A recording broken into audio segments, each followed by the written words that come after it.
Good morning, boys and girls. Lunch is coming, don't worry, after this. Okay, once again, loud enough, please tell the person next to you, this is going to be the loudest good morning of my life. Come on, say that, quickly. Tell the person, give a high five and say, this is going to be the loudest good morning of my life. It's good afternoon? Okay. It doesn't matter. Okay. So boys and girls, today, we have been talking about leadership, and we have talked enough of it yesterday and today morning. We all agreed that all of us are either leaders or we want to be leaders. And if we are leaders, we want to be successful leaders. Is there anyone in this room who doesn't fall into this category? Please raise hands. Who doesn't fall? Everyone. Thank you. Today what I'm going to be endeavoring at is looking at the drastically changing environment that is presenting before us. Are we aware of this? Number one. And once we are aware of it, what are we going to do about it? So the topic today is Vuca, leaders in the Vuca world. Where's my presentation? Oh my God. Sorry for this. Okay. Right. So we are talking about leadership in the Vuca world. I would like to ask you, how many of you are aware of this word, this term? How many of you have heard of Vuca? Okay, quite a few. How many of you have studied about it, are well versed with the Vuca environment? What does it mean? What does it imply? And what do we do about it? How many of you? Not many. So today I hope to be giving you at the end of this session a very clear picture about the unclear world that stands before us. We all are living in this Vuca world, and we need to navigate as leaders through it. There is a rough sea there.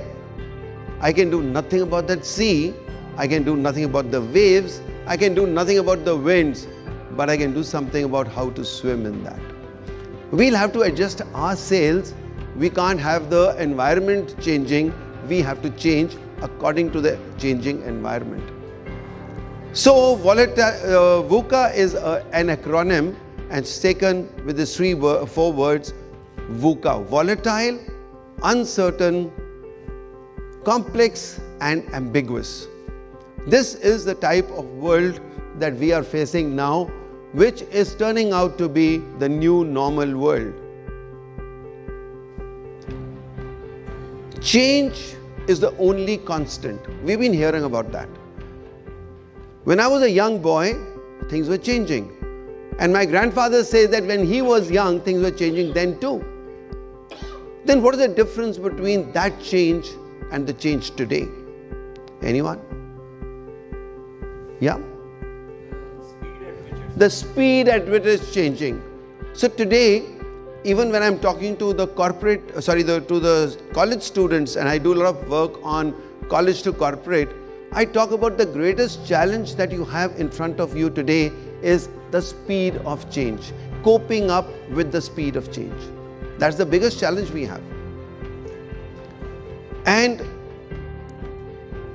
I have a quote which says, and it's my prayer, God, give me the capability of coping up with the consequences of the decisions I make. It is coping up with the change, coping up with the decisions I make in that changing world, right?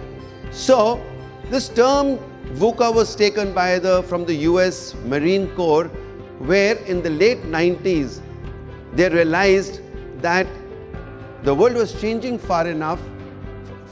Excuse me, noise there. Okay. So they realized that the battlefield conditions were changing, the battlefield environment was totally changing, and we need to train our US Marine cadets for the new world, and therefore this term came up. It was talking about a very fast-paced, unstable world full of emerging changes. Let's go through this a little more deliberately and understand what is, okay, it doesn't matter. So, volatility. Now, what is volatility relating to? It's relating to the speed of change we just talked about. So, the world is so volatile. In uncertainty, we are talking about the multiplicity of options that we have, far more than what we had yesterday. We are talking of complexity where there are far too many options and you don't know which one to take. And the last thing is ambiguity, where there's no right answer. There are many options and you don't know which one is the right one, and sometimes it is difficult to decide which one is better than the other. And that is where your intuition comes in, your guts come in and all that. Going through these terms a little more deliberately, first let's talk about volatility. Volatility is talking about the unstable environment, the way it keeps changing so fast. And you know, in the army we used to be talking about foresight, where foresight stops functioning, where it becomes a limiting factor because it's difficult to predict what's going to happen. Now, to be prepared for that, what do? We have to match our investments with the risks involved. Uncertainty. Uncertainty is again about unpredictability. I don't know what's going to happen. Everything looks uncertain in the future. It's the inability to know everything. You want to know, you want to be clear about what we are going to do, but it is very difficult to be able to predict what's going to happen. A small story here, which I heard a few days back, that a lady who was doing wonderfully well in the corporate world, in a very senior position, was about to be promoted. At the same time, she used to go to the church and she got motivated to join the church. She had two options: to continue with her career and rise to the highest level in the corporate world, or to sacrifice all that and give up and join the church. So she wrote to a lot of her friends to find out what was the best option for her. And there were far too many conflicting opinions. Some people felt that she must continue and reap the fruits of her hard work and do well in her corporate world, whereas the others were fascinated by the emotional connect with the church and said, oh, I think it's a wonderful thing, you really have it in you and you'll do a good to humanity if you join the church. She couldn't decide what to do till one day she took a decision and joined the church. And then what she said is relevant here.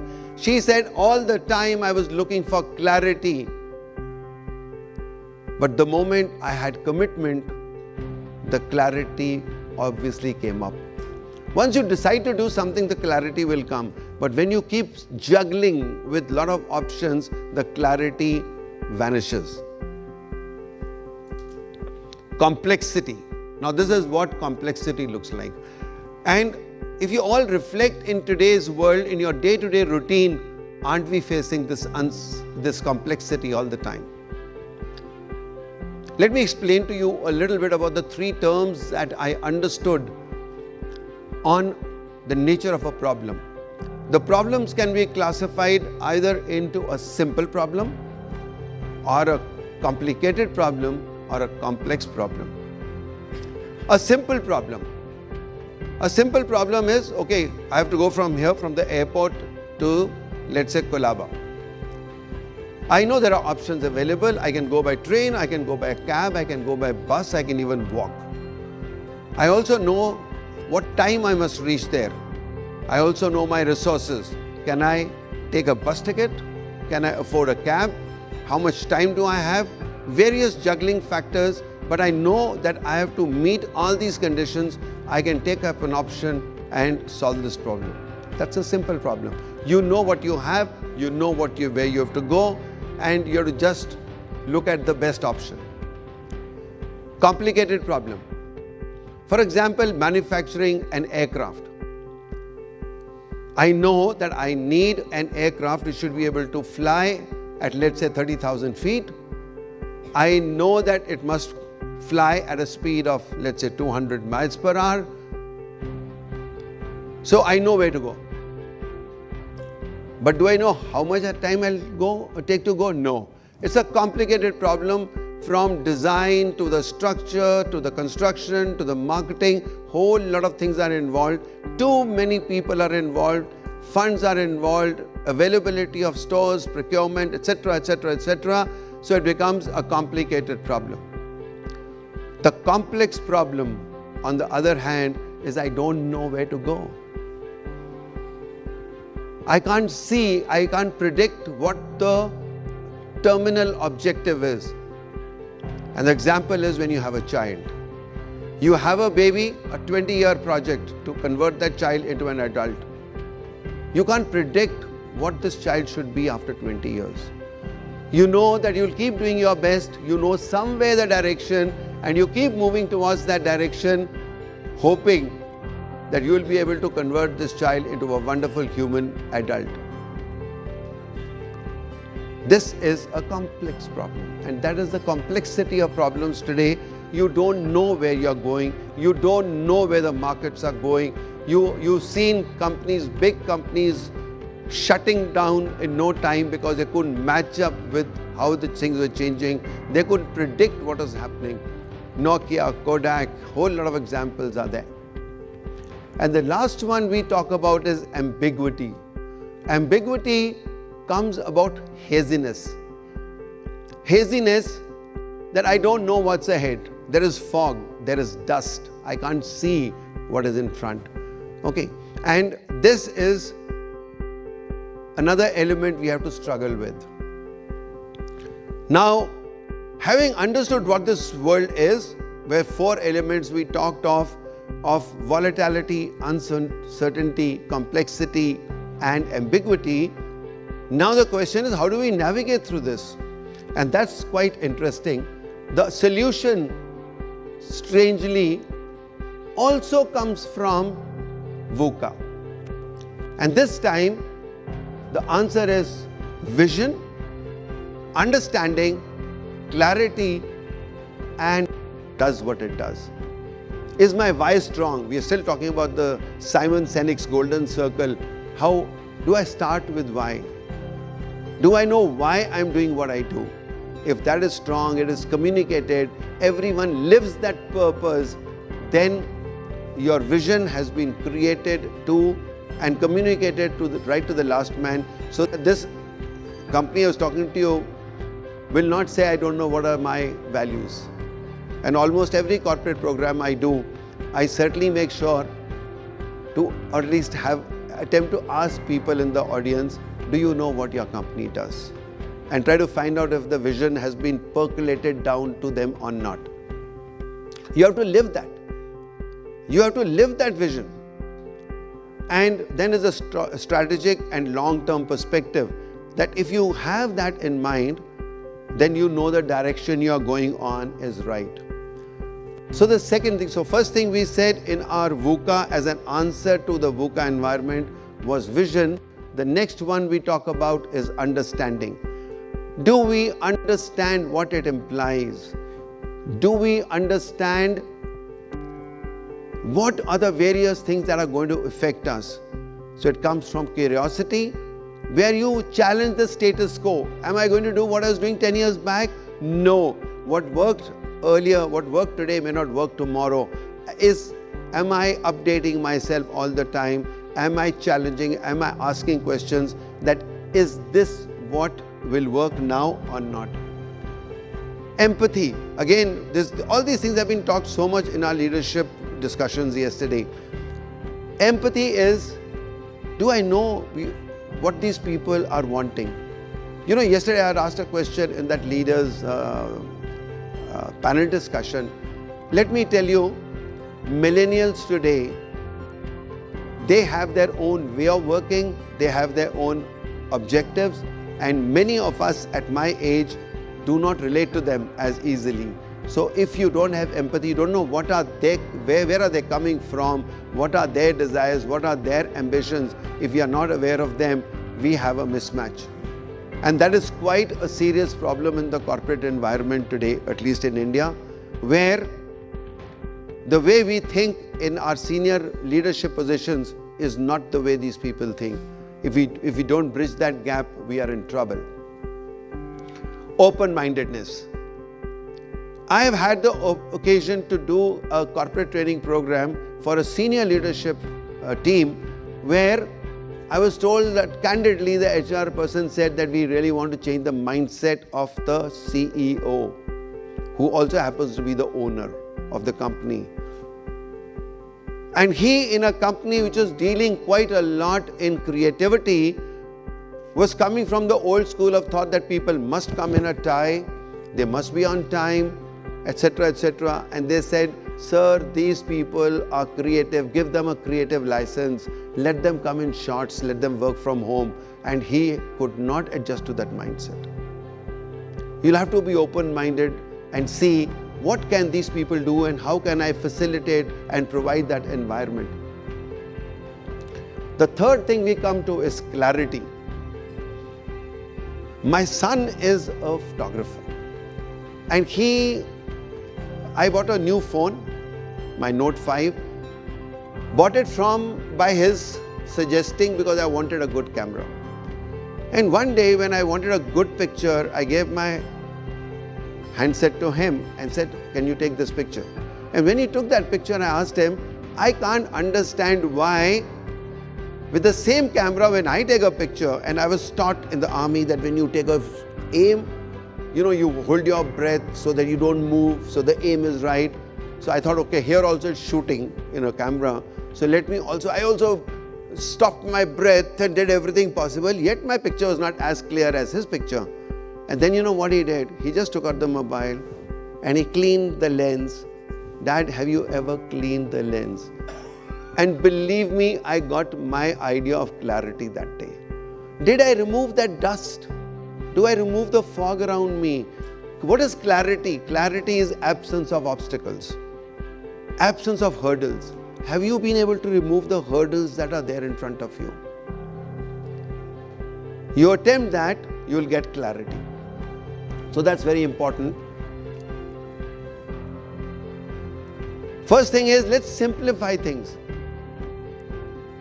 We are always unclear because today we have a habit of doing too many things. We are juggling with too many things. We don't simplify.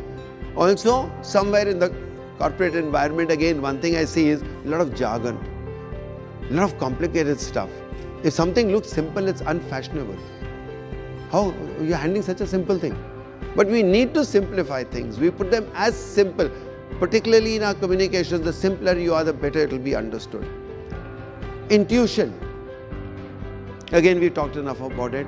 It is a gift of knowing what could happen, what are the options that can happen.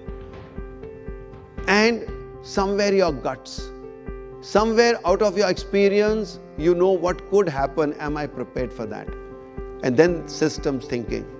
Do we have system approach? Do we have our processes? And do we look holistically at every aspect of it? Or do I just jump to a conclusion with that one perspective that I've had?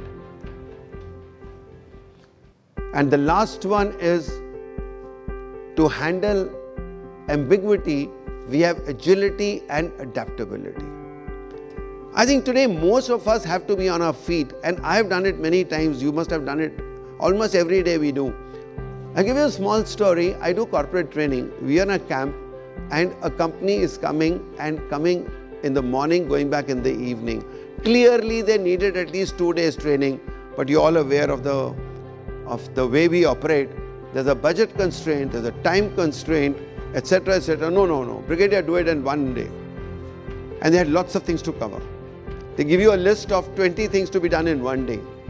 Okay. So I firstly put my foot down and say, 1 day, only these 3 things. Give me your top 3 things. I can't handle everything in 1 day. Incidentally, just as a small little joke, a young HR manager of a company rings me up and said, you do team building? I said, yes. Sir, we have a team building program coming up. Will you do it for us? I said, most certainly. Tell me something about it. What do you want? Sir, team building. I said, team building is lots of things. What is good in your company? What is not so good? What do you want? Tell me whether you are looking at leadership, you are looking at communications, you are looking at trust, you are looking at coordination, communicate. What do you want in team building? She comes out with 5 things. So we want decision making, we want problem solving, we want communication, we want ownership, etc. 5 things. How many people? Said 200. 200 people, 5 things. How much time? So 4 hours. I said, do one thing. Go to some other trainer. When he does that, please give me his name. I must go and learn from him how to do that. It doesn't happen. There's a process. And just before me, Rolf has talked about it. Learning is not something that will happen overnight in one little session. It is a continuous evolving process. In fact, when I came this morning, I had a mind to request Manya to keep my talk after Rolf, because he came in after him to be speaking on a subject which is similar is difficult. Okay, right. So, I was talking to you about that. So these people, let me go back to what I was saying. Yeah. So this company came and they were supposed to land up at 9 and they don't come at 9. No communication. At about 9:30 I get to know that 20 kilometers away their bus is broken down, half shaft is broken, no way can they get it repaired. So now the people are taking lifts in groups of 3s and 5s and 10s in trucks and all and coming. So by the time they came, it was 10:30, 11 I think. My co-facilitator now says, sir, in one day, how will we handle this? Because one activity which was to be done in 2 hours is gone. And now the flow will go bad and we'll not be able to cover. What do we do? So that's where the Vuca training comes in. Okay. So the moment they landed up, my co-facilitator was pleasantly surprised with the idea that I used. They sat down, I said, okay, we just had an activity. The activity was called broken half shaft. Now tell me, from the time that the shaft broke, sit in your groups and find out what all could you have done and what did you do. We talk of experiential learning. I created that experience of breakdown of the bus and their people coming to exactly what we wanted to cover, and my team building could be completed because I converted that 1.5 hours, 2 hours of loss of time into an activity.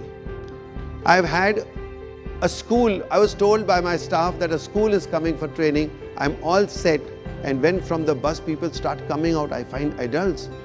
And I said, you thought a school was coming? They said, no sir, it was a business school.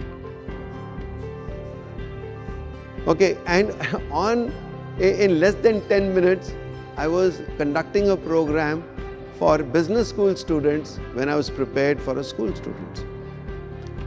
Similarly, it was quite in the beginning that I didn't realize that these things happen.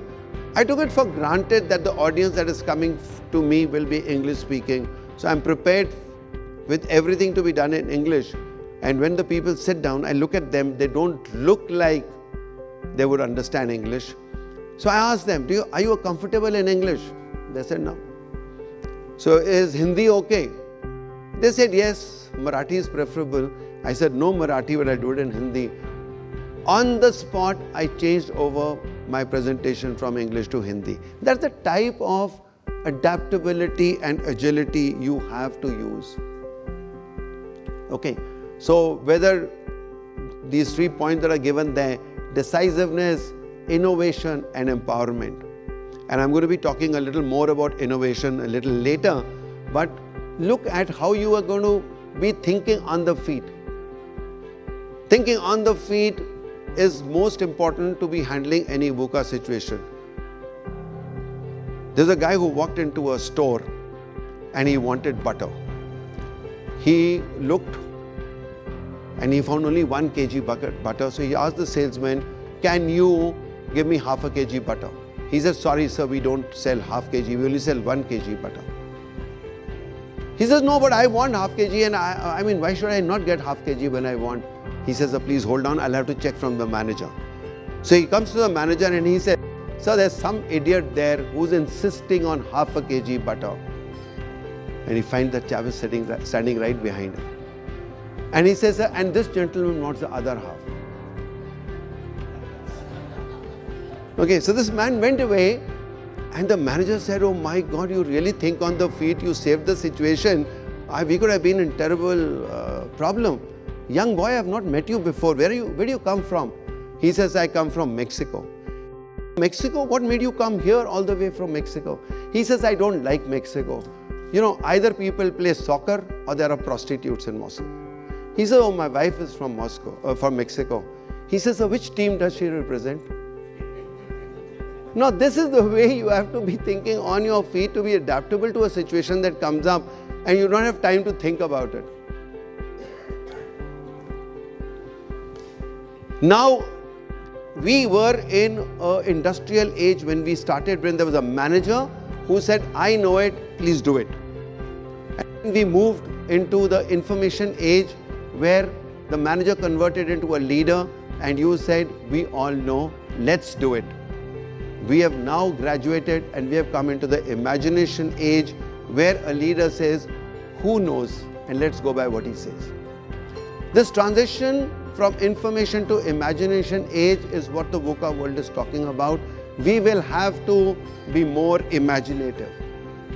And now let me come to these 4 things before I come to an end. We'll have to use our imagination to handle volatility. We'll have to have inspiration to help overcome the uncertainty which is created by the unpredictable circumstances. We'll have to integrate things to realize the connections between different variables in this complex world, and it'll happen with a lot of collaboration, etc. Intuition, we just talked about, is to resolve the ambiguity which we'll have to cater for absolute gut feelings, intuitions to be able to handle those situations. Now, what's the way to go? Sorry. This was talked about yesterday by Omid. What is LOL? I know all of you use it in WhatsApp and all that, but this LOL is a little different. And I say, listen out loud. Listen. We'll have to be absolutely alert, and we realized yesterday, nobody taught us how to listen. We only learned how to speak. First thing to handle the Vuca world is to be alert, to be having your antenna out, to be listening in what's happening. The second is manage time. The host told you, I've written a book which is about to be published called $1 Million Second. I believe that time is such a resource. It is coming to a stage where probably, that's my intuition, that's my imagination, that in some time from now, when you pick up the phone and you say, hey, so-and-so, I want to meet you for half an hour, how much will you charge? Everyone will be buying and selling time.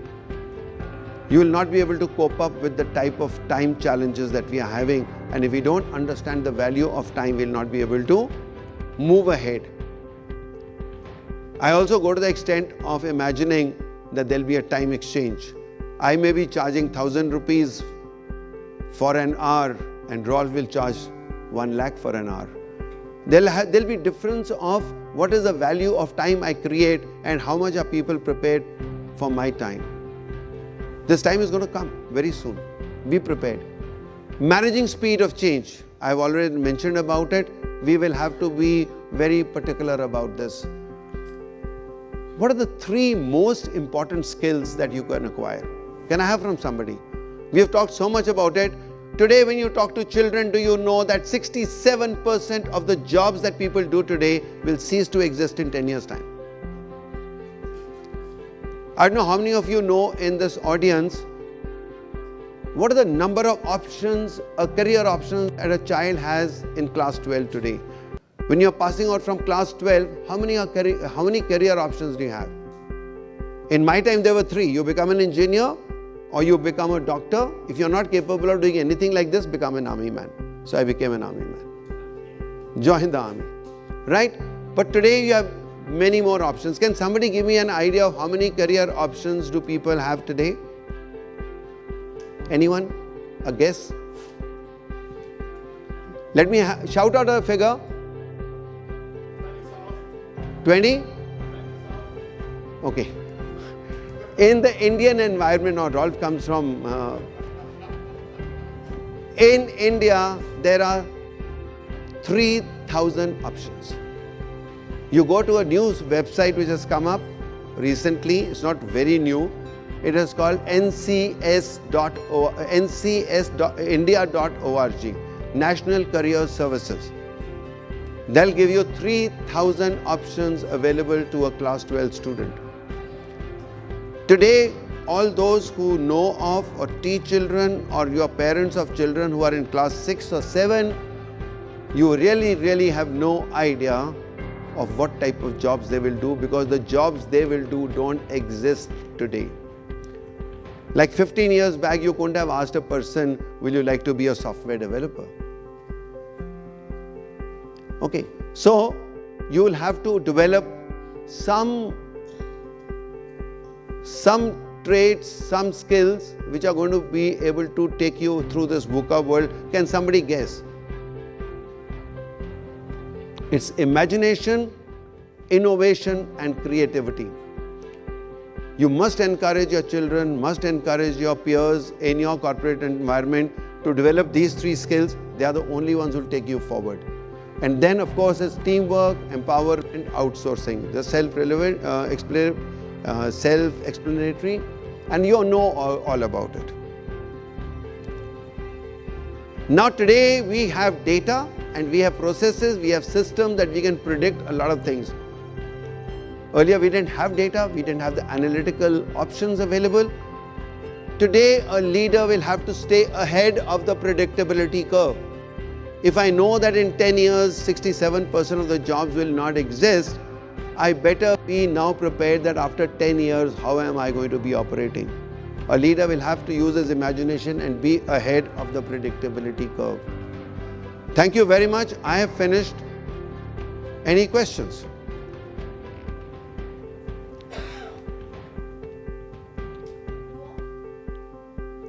You know, yesterday I was not at all worried. Ask any questions. There were 5 people here to answer them. Today I'm a little scared. Today I don't have those people. So I'm really hoping no questions, good. I'm happy. Thank you very much.